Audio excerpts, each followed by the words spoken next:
თავის მოკლა მედი გზა ახარ. თავის მოკლა რომ გამოსავალი არ არის ხომ იცი შენის? ვეღარ უძლებ. რამდენჯერმე გქონდა სუიციდის მცდელობა? კი, იმიტომ რომ ვეღარ უძლებდი, იმიტომ რომ ვიცოდი განკურნების შანსი იყო, მაგრამ ფინანსების სარქონის გამო ვერ მკურნალობდი კლინიკაში. მე უკვე 13 წელია ამ ოთახში ვარ. გარეთ არ გადიხარ? ვერ გავდივარ.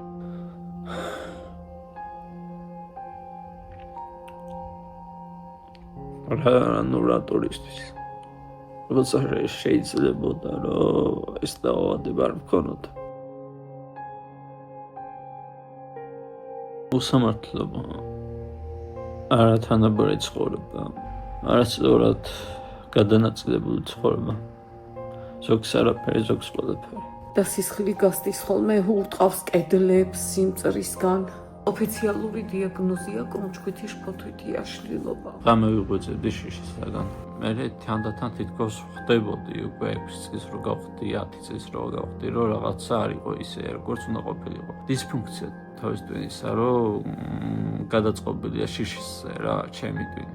შენს კლასელებს თუ ახსოვხარ, თუ მოდიან სანახავად? მხოლოდ ერთი მე კონტაქტდება სოციოლოგთან. რობიზონ დანარჩენი კლასელების თან არ მაქვს კონტაქტი არა. არ გეკონტაქტებიან? არა. არ კითხულობენ შენ შემთხვევების მდგომარეობას? არა. მოგმართავთ უდიდესი თხოვნით. ბექა მიიღეთ როგორც თქვენი საკუთარი შვილი და ბექა მიიღეთ როგორც ძმა. ერთი ლარით რო ყველა ადამიანი დაეხმაროს ბექას, მე ნამდვილად შევძლებ უცხოეთში წაყვანას და გადარჩენას. გადარიცხეთ ნებისმიერი თანხა ჩერნოვეცკის ფონდის ოფიციალური საიტის მეშვეობით.